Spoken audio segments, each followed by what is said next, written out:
The NFL has a very specific way of handling black quarterbacks who perform better than they were supposed to. It doesn't celebrate them, it doesn't build around them. It waits for the first excuse to move on, and when that excuse arrives, it never looks back. Jeff Blake is one of the clearest examples of that pattern in NFL history. A Pro Bowl quarterback, a franchise saver, a man who threw for over 21,000 yards, accumulated 134 touchdowns, and holds the record for the longest touchdown pass in Pro Bowl history, 93 yards, a record that still stands today. Blake was a black quarterback in the 1990s NFL, an era when the league was actively, structurally, and in some cases, deliberately hostile to black men playing the position. He wasn't just undervalued, he was systemically discarded repeatedly by multiple organizations. Despite the numbers, despite the wins, despite saving at least one franchise from extinction. If you care about the real history of this league, not the highlight packages, not the approved narratives, like this video, drop a comment, and subscribe to Old School Sundays, because the stories they skip are usually the ones that matter the most. Jeff Blake didn't grow up with a silver spoon or a recruiting package. He grew up with tragedy, faith, and a father who sacrificed his own professional football career to raise him.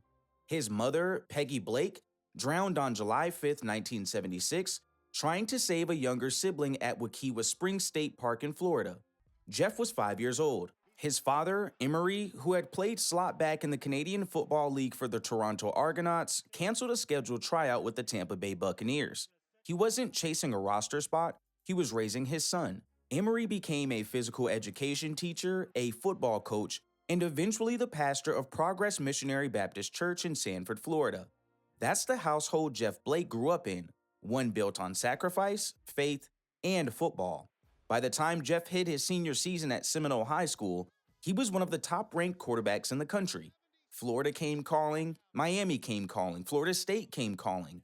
Every single one of them, every major program wanted him to change positions. Florida wanted a defensive back. Miami wanted a receiver. The message from every elite program in the state was the same. You're too good an athlete to play quarterback. Blake's response was clear-eyed and defiant. He said, "I was one of the top-ranked quarterbacks in high school during my senior year, and I have never played any other position. I wasn't going to sacrifice my hard work and my destiny to satisfy someone's limitations on me."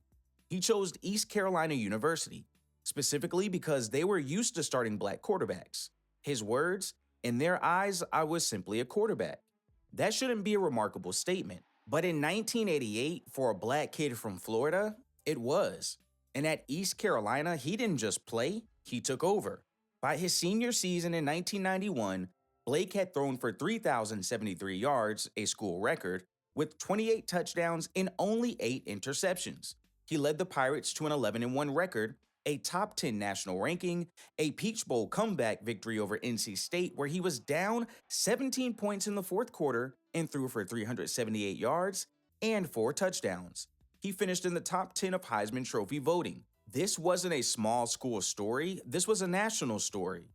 And yet, when NFL scouts evaluated him, the conversation shifted.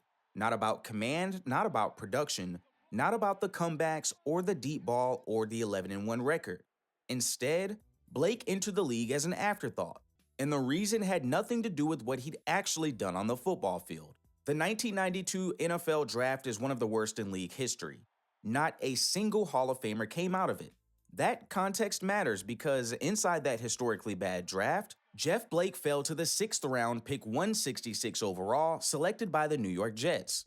Let's talk about who went ahead of him. Dave Klingler, 6th overall to Cincinnati. Tommy Maddox, 25th overall to Denver. A guy named Chris Hackle, a 4th rounder, whom Blake openly said he had never heard of. Multiple quarterbacks taken in earlier rounds who never threw a single pass in an NFL regular season game. Blake, coming off an 11-1 season and a top 10 Heisman finish, was pick 166? He said it plainly. There were guys drafted in front of me that I was better than. It was crazy, but it wasn't random. The NFL had a well-documented history of staring black quarterbacks off the position, or ignoring them entirely at the draft level. Warren Moon, one of the greatest quarterbacks in history of professional football, wasn't offered a single NFL quarterback opportunity after leading Washington to the Rose Bowl. Every team asked him to switch positions. He spent 6 years winning 5 Grey Cups in Canada before the NFL finally acknowledged his existence. Blake arrived in New York as a third-string backup. In 1992, he appeared in 3 games. In 93, he was inactive for every single game, not because he wasn't ready, not because he wasn't talented, but because the organizational investment was never there. What he did get, though, what actually shaped him, was 4 weeks of daily meetings with offensive coordinator Bruce Coslet, where they never talked about offense, only defense. Coslet drilled him until he could read any coverage in the league. He told Blake, "If you can't read defenses, you can't play for me." That matters because one of the most persistent, most insulting, most deliberately applied labels the NFL placed on black quarterbacks in that era was that they couldn't read defenses. They were athletes, not students of the game. They were specimens, not signal callers. Blake spent 4 weeks dismantling that lie in a film room before he ever took a meaningful snap. But by 1993, Coslet was fired, Blake was cut. His NFL career at that point looked finished. What happened next is what this whole story is actually about. When Coslet was let go by the Jets, he was hired as an offensive coordinator in Cincinnati, and he brought Blake with him. The Bengals had their franchise quarterback already. His name was David Klingler, the same David Klingler taken 160 picks ahead of Blake 2 years earlier. The 1994 Bengals started 0-7, then Klingler went down with an injury. Then the backup went down. Blake was the last man standing, and what happened next changed the entire story. October 30th, 1994, the Dallas Cowboys, 2-time defending Super Bowl champions, America's team on a Sunday in Cincinnati. Blake took the first snap of his NFL career as a starter, dropped back, and launched a 67-yard touchdown bomb to rookie Darnay Scott. Then came a 55-yard strike to Scott on the next drive. 2 touchdown passes covering 122 yards in the first 15 minutes of his first start against the Cowboys defense. The crowd lost their mind. The city of Cincinnati lost their mind. Bengals offensive line coach Jim McNally walked through the locker room door calling him Moses. Owner Mike Brown said Blake was sent to us straight out of Central Casting. Blake Mania was born, and it wasn't a fluke. It was the beginning of a sustained stretch of excellence that should have defined a franchise.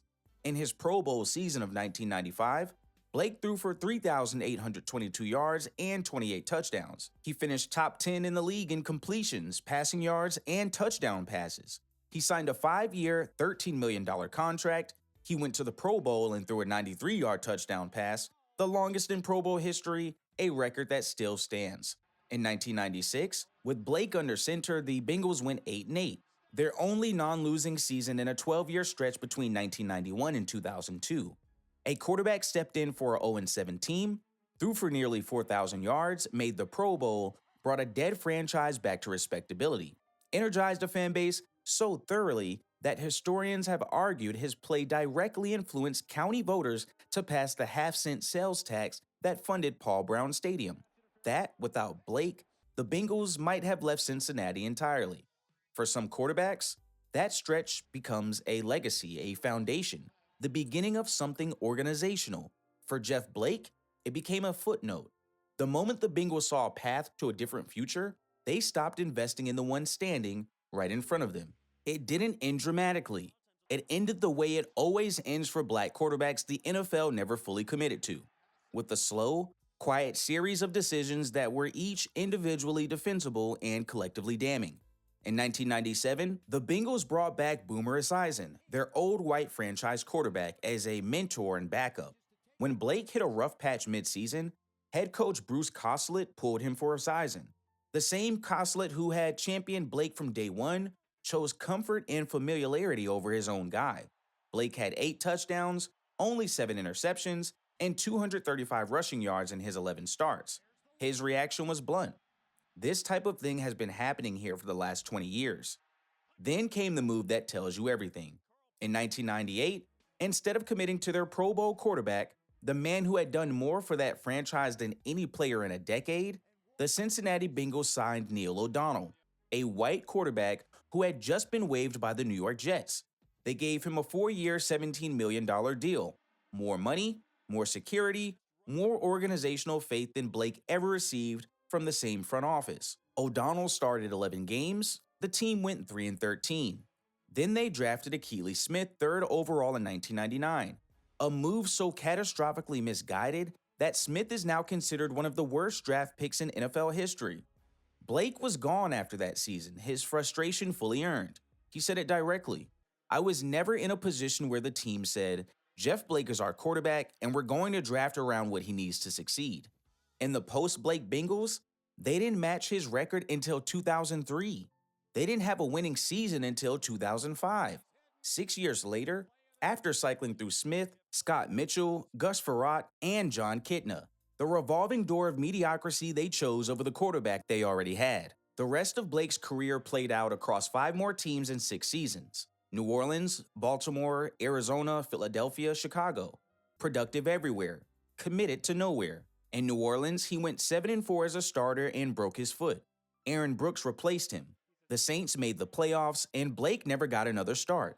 He watched from the bench as his season became someone else's story. He was on the Philadelphia Eagles Super Bowl 39 roster. He played in 3 games for the Chicago Bears' 11-win team in 2005, completed 8 of 9 passes in his final regular season appearance, and still didn't get a contract offer. That's how NFL careers end for men the league never believed in.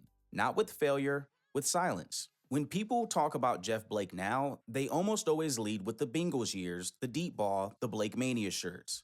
What gets left out is who he actually was and is. His mother died when he was 5. His father gave up his own professional career to raise him. That's the foundation, that's the sacrifice. The reason Blake talks about football the way he does, with gratitude, not bitterness, even when the bitterness would be completely justified. His family runs through the game in ways most people don't know. His brother-in-law, Robert Jones, played linebacker on 3 Dallas Cowboys Super Bowl teams. His nephew, Zay Jones, became an NFL wide receiver. His godfather is Baseball Hall of Famer Tim Raines. His son Emery played wide receiver at Auburn and caught the go-ahead touchdown pass from Cam Newton in the 2010 BCS National Championship. Jeff was there throwing balls for his son at Auburn's Pro Day. His daughter Tori auditioned for The Voice in 2024, chose Snoop Dogg as her coach. This is a man whose family is woven into American sports in ways that don't get acknowledged because his own story doesn't get acknowledged. Blake himself is still in football. He runs the QB Academy at IMG in Florida, working with the next generation of quarterbacks, passing down the things no one passed down to him.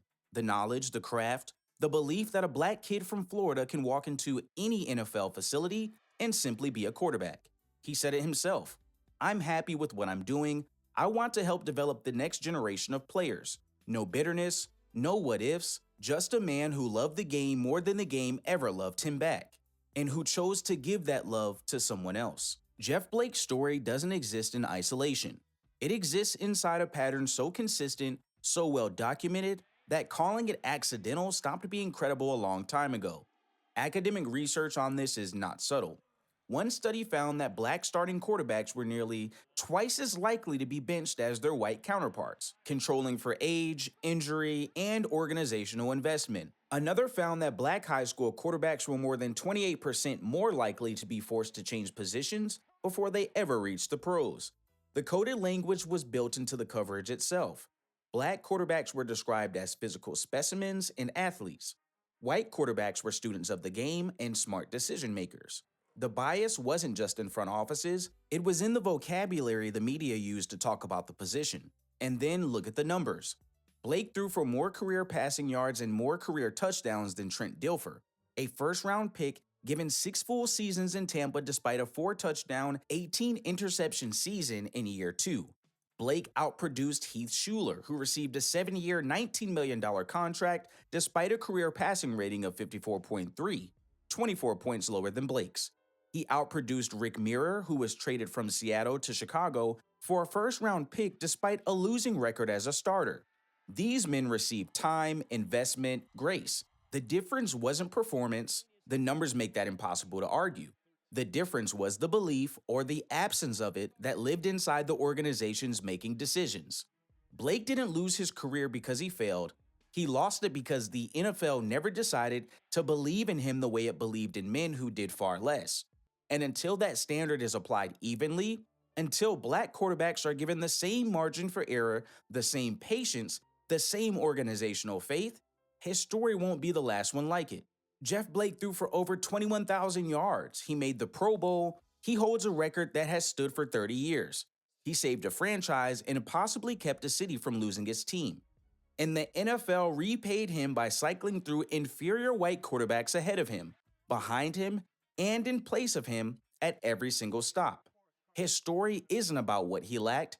It's about what this league has always been reluctant to give black quarterbacks: time, trust, the basic organizational commitment that turns rough patches into growth instead of reasons to move on. Today, roughly half of all NFL starting quarterbacks are black, but the men who cracked that wall open, men like Blake who played in an era that was actively hostile to them, have been largely erased from the conversation.